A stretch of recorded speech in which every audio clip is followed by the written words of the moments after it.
Ahora que vienen las vacaciones, para algunos, yo sé que muchos de ustedes van a estar en diciembre trabajando fuerte y aprendiendo en Platzi porque ustedes aprovecharon estos momentos especiales para invertir en ustedes mismos y en aprender.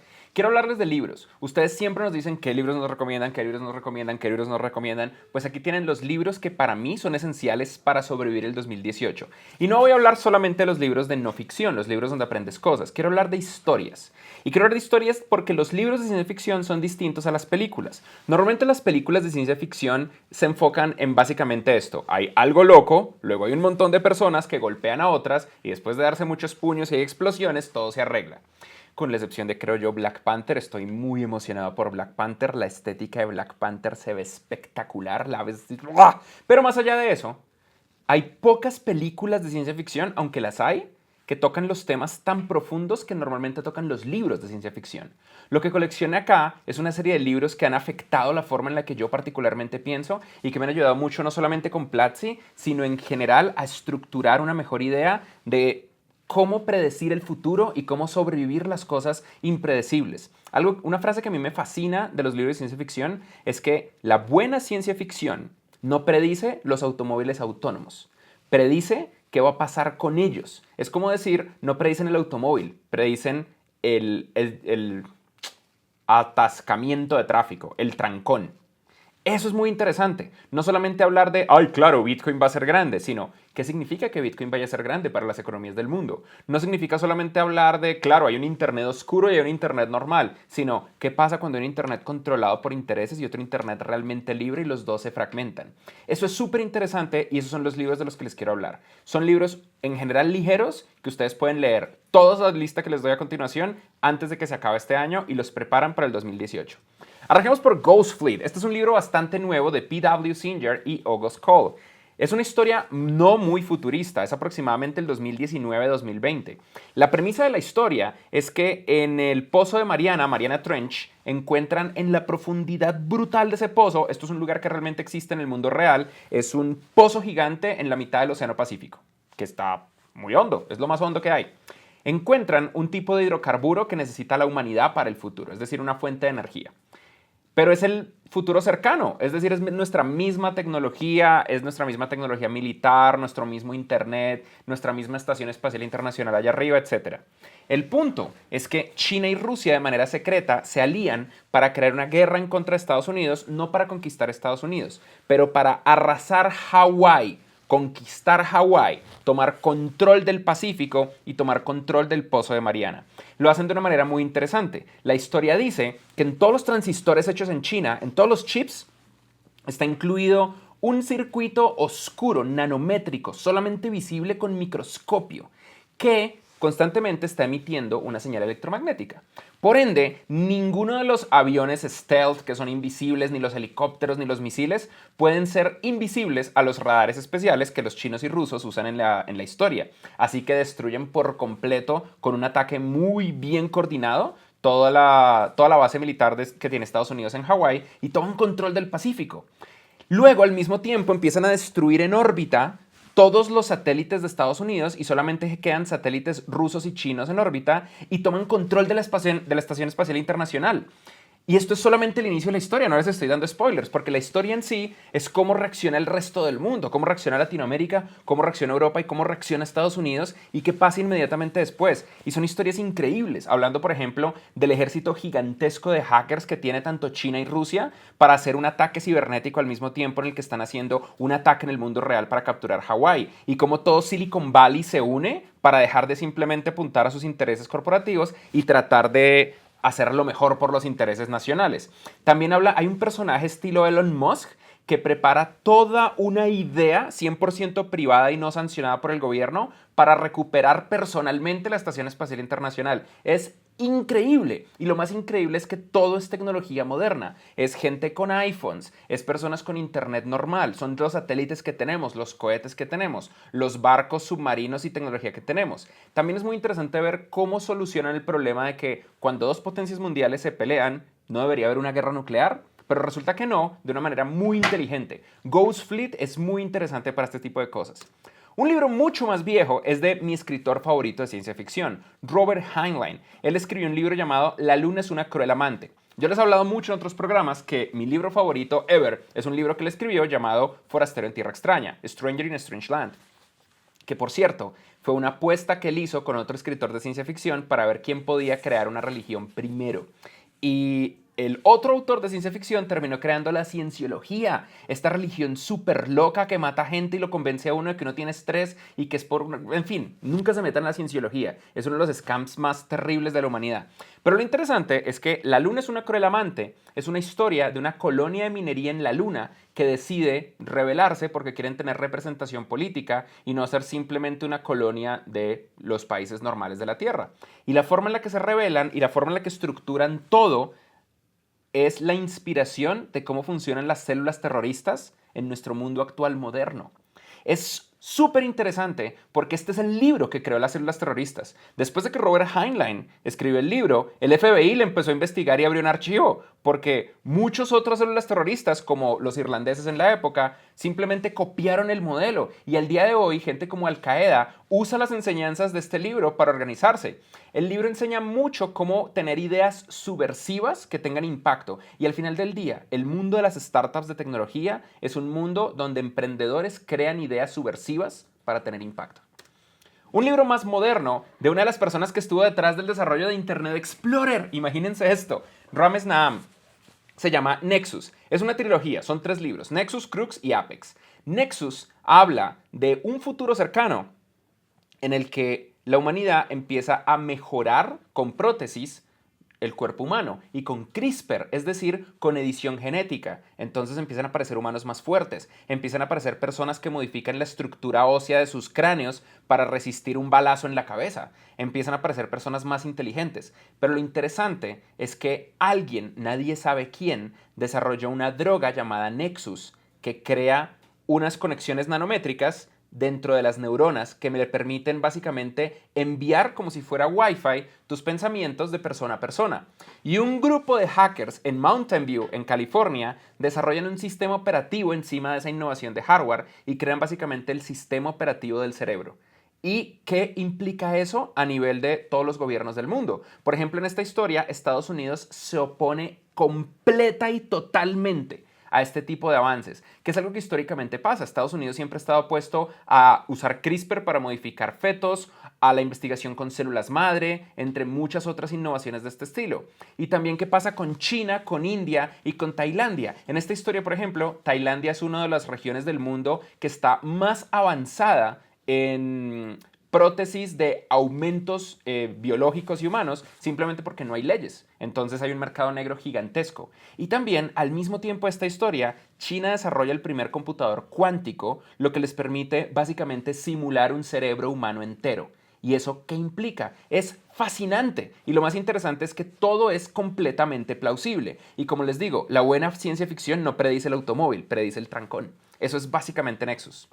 Ustedes probablemente ya se vieron la película The Martian, en la que Matt Damon se queda atrapado en Marte y lo tienen que rescatar y crea una granja de papas en Marte. La película está basada en un libro. Aunque la película es muy cercana a la realidad, la película se salta mucho una de las cosas para mí favoritas del libro. En The Martian, el libro, hablan muchísimo de la dinámica tanto social como política que tiene que sufrir la NASA para poder lanzar una misión de rescate a un astronauta que está en otro planeta. Y es la NASA de este año, probablemente de unos 3 o 4 años en el futuro, pero no es una NASA de ciencia ficción. Es decir, son cohetes normales, no es un cohete raro de plasma extraño. Es internet normal, es medios y televisión normales. Uno de los personajes, por ejemplo, es la encargada de relaciones públicas de la NASA y cómo maneja el lío impresionante que es que un astronauta potencialmente se haya muerto en Marte y lo que implica para todas las misiones hacia futuro. Es increíble. Otra de las cosas que habla el libro de Martian es cómo manejan la parte financiera de la misión. Cuántos billones de dólares cuesta, cómo colaboran con otros países, cómo colaboran con Rusia y China. Es fascinante. Aprendí tanto de finanzas en la época con el libro que eventualmente terminamos charlando cómo incluimos más finanzas en Platzi. Curiosamente acabamos de lanzar un nuevo curso que habla de finanzas personales y queremos incluir más respecto a esto, porque finanzas no se trata de tener un Excel y cuadrar un balance de un presupuesto. Finanzas se trata de cómo pensar de la manera correcta para invertir en vez de gastar y cómo pensar en cómo nuestro futuro puede ser más fuerte y poderoso.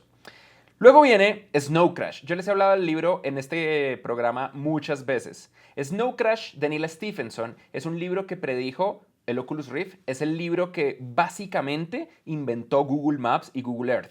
Es una historia futurista en la que nosotros nos conectamos a Internet con gafas de realidad virtual, pero también nos podemos conectar a Internet con un laptop normal. Lo interesante de la historia es que es una serie de hackers que descubren una serie de pulsos de luz y de audio que resetean el cerebro de las personas. Es un virus de computador que cuando una persona usando los headsets lo recibe, entra en estado vegetativo y se muere cerebralmente. Es un virus de computador que puede matar personas. Y es la historia de un hacker que intenta encontrar a los responsables del virus. Lo interesante de Snow Crash no es solamente la premisa, sino el universo. Esto es un futuro cercano en el que las naciones colapsaron y la gente vive en megacorporaciones. Entonces, por ejemplo, el protagonista, que se llama Hero Protagonist, vive en un mundo que se llama el país de Pizza Nostra, porque es el país de la pizzería más grande del planeta. Y hay barrios enteros de Pizza Nostra a lo largo de diferentes países del mundo, Europa, Estados Unidos, Latinoamérica, etc.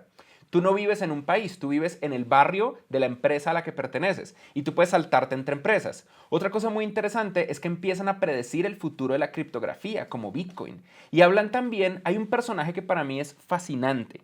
Hay un asesino a sueldo dentro de la historia que nadie lo toca, nadie lo mata y todo el mundo vive asustado, porque el hombre encontró un submarino nuclear abandonado y conectó una bomba nuclear que nadie sabe dónde está a su corazón, de tal manera que si él algún día se muere, la bomba estalla. Entonces esa persona es una potencia nuclear en sí misma y nadie lo jode. Es increíble el libro, es muy, muy, muy fascinante, muy fascinante. De hecho hay toda una civilización de personas, toda una nación que vive en portaaviones abandonados a lo largo del mar.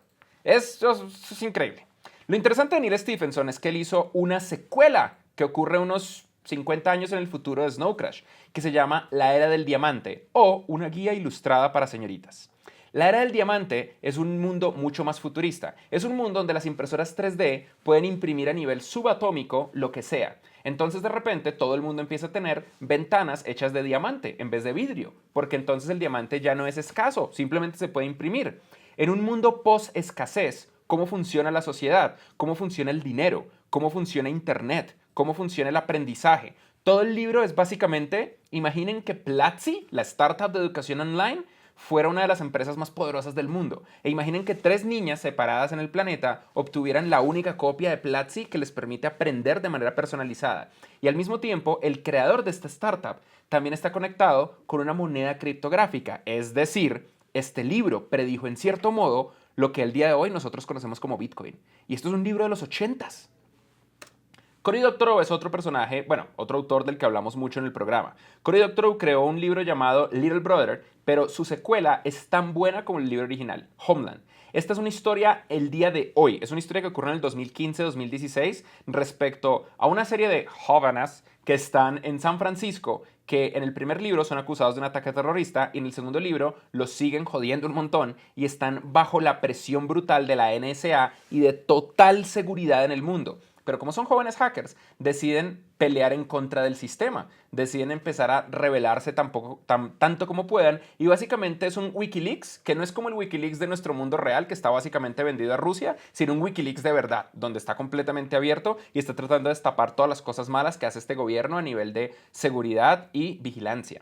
Es un libro donde todos los hacks, todas las herramientas de seguridad y todas las cosas que usan son reales. Entonces imaginen aprender de seguridad informática leyendo una historia. Eso es lo lindo de Homeland. Y por supuesto, si ustedes quieren especializarse en seguridad informática, tenemos un curso de pen testing que les enseña cómo hacer penetration testing. Es básicamente hackear sistemas informáticos, obviamente con el objetivo de asegurarlos mejor. Daniel Suárez es un consultor de IT mexicano gringo que creó un libro fascinante. Yo normalmente odio las teorías de conspiración porque la gran mayoría de las teorías de conspiración son aburrimiento, como la gente que cree que el hombre no fue a la luna o que el 11 de septiembre fue un inside job o que Hillary Clinton tenía una pizzería rara. En fin, todas esas teorías conspiratorias normalmente no tienen sentido, no están conectadas con la realidad, pero a nosotros los seres humanos por alguna razón queremos creer que es una teoría de conspiración, porque la alternativa, que todo es un caos y que nadie tiene realmente control y que estamos haciendo nuestro mejor esfuerzo, genera mucho terror. Influx es la ultimísima teoría conspiratoria aplicada a libros. Influx es la historia de un organismo desconectado de todos los gobiernos que existe en nuestro mundo real que controla los avances tecnológicos. En el instante en el que alguien descubre un avance tecnológico increíble, ellos están ahí encima, detienen a los científicos, ingenieros e investigadores, los encierran o los reclutan para su propio sistema porque ellos tienen una inteligencia artificial que predijo que si ciertos avances tecnológicos se despliegan en el mundo, básicamente la humanidad se va a extinguir o el planeta Tierra se va a destruir, etc. Entonces ellos se ven como protectores del futuro de la humanidad y nos protegen deteniendo el avance tecnológico. Toda la base de la historia es acerca de un físico que levanta venture capital en Silicon Valley, levanta inversión para hacer un experimento donde terminan descubriendo antigravedad y les caen encima y los capturan y los eliminan de la historia. Y es la historia de cómo él avanza a través de toda esta organización. Y por ejemplo, ellos tienen investigación de inteligencia artificial que está completamente cerrada, investigación de exploración espacial, tienen investigación de fusión fría y de generación de energía casi ilimitada. Es increíble. Y todos ellos están basados en un edificio en Detroit al que nadie molesta. Ese edificio que ustedes ven en la portada, que realmente es una fachada de la mega corporación, no corporación, sino organización que es Influx. Luego, yéndonos a ciencia ficción dura. Bernard Winch es uno de mis escritores favoritos. Bernard Winch en los 70s predijo Internet y predijo los hackers y predijo cómo iba a funcionar. En los 80s él escribió 2 libros que para mí son mágicos, son difíciles de leer, pero honestamente deberían intentarlo. Este libro se llama Un fuego sobre el abismo, A Fire Upon the Deep. El libro habla de un futuro lejano en el que la humanidad logra salir del sistema solar y cuando salen del sistema solar descubren que las reglas de la física aplican diferente fuera de nuestro sistema solar. Por ejemplo, que pueden romper la velocidad de la luz. Por ejemplo, que pueden crear sistemas computacionales mucho más veloces. O que hay cosas más chiquitas que los átomos y las partículas subatómicas. Un montón de nuevas ideas y descubren toda una red de especies que ya sabían todo. Y lo que pasa es que normalmente las especies a lo largo de nuestro universo nacen en algo que en el libro llaman las zonas de pensamiento. Nacimos en zonas súper lentas y a medida que vamos saliendo, eventualmente podemos llegar a zonas mucho más rápidas con acceso a nueva tecnología. Y hay una zona súper lejos que lo llaman la expansión, el más allá. Y en esa zona hay especies que básicamente todo el resto de las especies las consideran dioses, son intocables. Y la base de la historia es que la humanidad llega a un planeta que está justo en el bordecito de ese lugar donde están dioses y prenden una especie que estaba encerrada en un sistema, en una como el internet universal de la época, que realmente, así como hay dioses, hay superdemonios. Y este es un superdemonios que hace cientos de milenios habían encerrado y de repente se despliega con el único objetivo de erradicar a la raza humana de toda nuestra galaxia. Y al mismo tiempo, en un planeta por allá en la zona de pensamiento más lenta y más chiquita, los últimos humanos refugiados caen en una nave y ya no pueden salir porque están en la zona de pensamiento donde ya no hay velocidad de la luz y se despiertan en un mundo medieval donde la especie que domina ese mundo son perros. Pero lo interesante es que no son perros normales, son manadas. Entonces 4 o 5 perros son una sola persona. O 3, o 2, o 4. Entre más perros, más inteligente es la persona. Y se comunican a través de ultrasonido entre sí. Entonces no pueden estar tan lejos. Y están en la etapa medieval. Entonces de repente les llega una nave espacial con humanos. ¡Es fascinante! Y el libro tiene una secuela que realmente es una precuela, que se llama A Deepness in the Sky. A Deepness in the Sky, o Una profundidad en el cielo, habla de cómo la humanidad tiene ciclos. Más o menos tienen ciclos de 5.000 años y a los 5.000 años de avance colapsan por guerras mundiales, por supervirus, por colapso ambiental de los planetas donde viven, etc. Pero hay un segmento de la humanidad que sobrevive y documenta todos estos planetas de la humanidad, que realmente son los únicos que tienen naves espaciales y están volando entre los diferentes planetas. No hay velocidad más allá de la luz. Por ende, cuando ellos se transportan de planeta en planeta, hay una dilación de tiempo. Y lo que desde la perspectiva de estos viajeros son 5 años, desde la perspectiva de los planetas son 200, 300 años. Lo interesante de esta historia es que habla de cómo por primera vez la humanidad tiene contacto con una especie alienígena. y cómo dos facciones distintas de la humanidad, esta gente que tiene estas naves y otro segmento de la humanidad que estaba perdida, que todo el mundo creyó que había colapsado, pero que lograron sobrevivir más allá del ciclo de 5000 años y desarrollaron tecnología equivalente a los de las naves, llegan al mismo tiempo.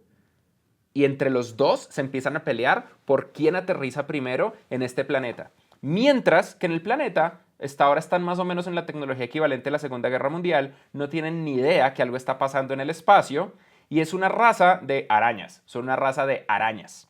Lo interesante de ese planeta es que tienen ciclos de 50 años. Por 50 años el planeta es normal, como el planeta Tierra.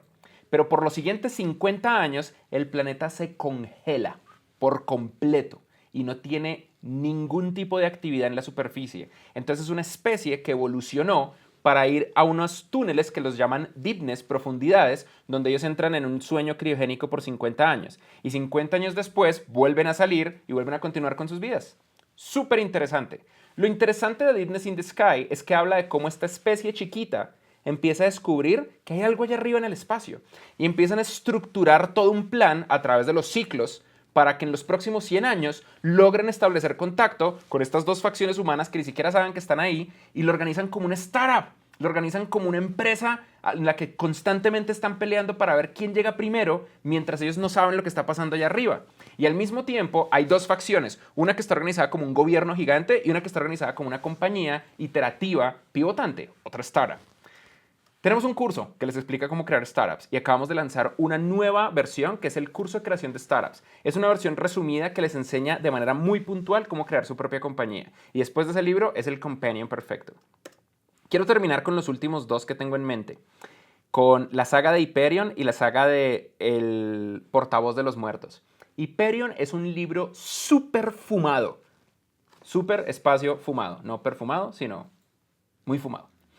Dan Simmons crea Los Cantos de Hyperion y este libro es fascinante por una razón. Ustedes han visto cómo Elon Musk y Mark Zuckerberg en nuestro mundo real se pelean constantemente y otras personas más, pero ellos dos son como los principales representantes, hablando de que la inteligencia artificial es un peligro para la humanidad, es un peligro para nosotros. Elon Musk dice que es un peligro y que tenemos que controlarla y junto con Sam Altman y Y Combinator, de los cuales Platzi es parte, crearon OpenAI para investigar inteligencia artificial.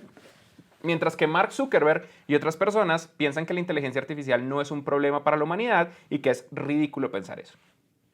Hyperion es una historia en el futuro, más o menos lejano, 200, 300 años en el futuro. Habla de una humanidad que desarrolló una superinteligencia más allá de la inteligencia humana, una superinteligencia artificial. Y simplemente entraron en una buena relación. Las inteligencias artificiales crearon su propio universo conectados a Internet, que lo llaman el Technocore, y conviven mano a mano con la humanidad y aceleraron por 1000 el desarrollo tecnológico de la humanidad. En el lado malo, lo aceleraron tanto y le fue tan bien a la humanidad que en un experimento crearon un agujero negro artificial que se fue al centro de la Tierra y destruyó la Tierra a lo largo de 100 años. Eso hizo que la humanidad se aplicara al máximo y salieran escapados del planeta a conquistar otros lugares. Eventualmente, la inteligencia artificial de la humanidad junto con la humanidad crean todo un sistema de gobierno que lo llaman la hegemonía, donde empiezan a conquistar planetas y sistemas solares constantemente. Una fracción de la humanidad se separa y deciden, nosotros vamos a ser los exteriores, los externos, de Austers en el libro, como los exteriores, los de afuera. Y nosotros no vamos a aceptar el dominio de la hegemonía. Y ellos deciden que van a cambiar por completo las reglas de la humanidad, por ende se empiezan a modificar genéticamente para poder vivir en el espacio y para tener cosas raras en tecnología donde niegan por completo la tecnología desarrollada en conjunto con la humanidad y las inteligencias artificiales. Hasta ahí todo bien, simplemente la humanidad sigue normal y hay unos manes raros que están por allá afuera. Cuando de repente la humanidad descubre, al mismo tiempo que los exteriores, esto segmento de la humanidad separado, descubren un planeta habitado por algo que está vivo y que siempre que intentan aterrizar los mata a todos. ¿Sí ven ese bicho que está lleno como de punticos que parece Sauron? Ese bicho se llama The Shriek. No me acuerdo cómo le dicen en español. Pónganlo en los comentarios si se acuerdan. The Shriek. El alcaudón. El alcaudón. Y es básicamente un bicho que tiene aspecto humano, pero que mata a cualquier persona que aterriza en el planeta. Y descubren en ese planeta que se llama Hyperion unas tumbas las llaman, como unas cajas gigantes que de una manera incomprensible están viajando de para atrás en el tiempo. Es decir, estas son unas cajas que alguien en el futuro lejano construyó para que viajen en el tiempo hacia atrás y se abran en algún momento. Y quien cuida las cajas es este bicho que es inmortal, invencible. Y al mismo tiempo, la hegemonía de la humanidad y los exteriores, junto con la inteligencia artificial y los exteriores, llegan a Hyperion para tratar de conquistarlo. Y toda la historia es narrada a través de 7 peregrinos, 7 personas con 7 historias distintas que por alguna razón se sienten extremadamente conectados, tanto estas tumbas que viajan de para atrás en el tiempo como el Alcaudón.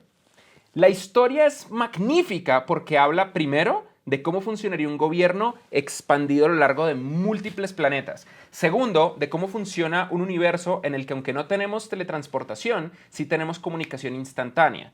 Y tercero, habla muchísimo de cómo nuestra especie se desarrollaría a nivel tecnológico si tuviéramos una superinteligencia artificial que en vez de tratar de matarnos a todos como Skynet, es nuestra ayuda. Es fascinante y es muy fácil de leer.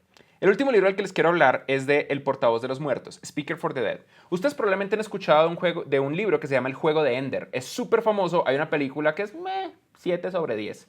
El libro es buenísimo, El juego de Ender. Orson Scott Card escribió una secuela. La secuela básicamente habla de qué pasa cuando Ender es adulto. No le necesitan leer la precuela Ender's Game para disfrutar este libro, pero les cuento. Es básicamente la historia de una persona que cuando era niño aniquiló una especie entera sin saberlo porque lo engañaron a través de una serie de juegos de guerra. Esta es su vida de adulto. En su vida de adulto, él vive en una humanidad que está desplegada en múltiples planetas porque la humanidad descubrió la forma de viajar muy cercano a la velocidad de la luz. Todavía no es la velocidad de la luz. Eso significa que cuando se viaja ocurre dilación en el tiempo. Es decir, si una persona... Esto es completamente ciencia del mundo real. Si una persona está montada en la nave y se demora, desde la perspectiva de alguien en la Tierra, 100 años en la nave en llegar de un planeta a otro, el que está en la nave solamente siente que pasó 1 año o 3 meses, porque esa es la forma en la que funciona la dilación del tiempo por la teoría de la relatividad de Einstein. Lo interesante es que esta persona empieza a hablar de otras especies, de otras naciones de la humanidad y de otras personas que han muerto o han sido aniquilados por la expansión. Y se alía con la primera inteligencia artificial que nace en la red de Internet, porque lo que la humanidad sí descubre es una forma de comunicarse de manera instantánea. Entonces, a pesar de que no tienen velocidad de transporte instantáneo, se demora, tienen velocidad de comunicación instantánea. Y cómo se desarrolla un gobierno bajo esas condiciones, y cómo se desarrollan las colonias bajo esas condiciones, y cómo se descubre una nueva especie y cómo se interactúa por primera vez. Normalmente cuando nosotros pensamos en descubrir una nueva especie y cosas por el estilo, pensamos en Star Trek y en la ciencia ficción donde todas las especies son humanoides, pero tienen una cara rara o tienen cara verde, o Guardians of the Galaxy. Pero aquí es completamente diferente. La única película que yo siento que es más conectada como realmente cómo sería descubrir una especie 100% alienígena es Arrival. Y eso que todavía no es tan. Speaker for the Dead es excelente para ello y nos enseña tanto la colaboración entre inteligencia artificial y máquinas como cómo la humanidad entera, a pesar de estar desconectada, comparte una serie de valores que les permite tanto cometer cagadas como avanzar. Es fascinante. Este es el último libro que les tengo para recomendar. Ustedes pueden leer todos estos de aquí a diciembre. Y si tienen más libros que les hayan parecido increíbles, recomiéndenlos acá abajo o mándenme un tweet a @fredier. Me encantaría saber cuáles son sus libros favoritos. No simplemente porque les parecieron divertidos, sino porque les cambiaron la forma de pensar respecto a algo.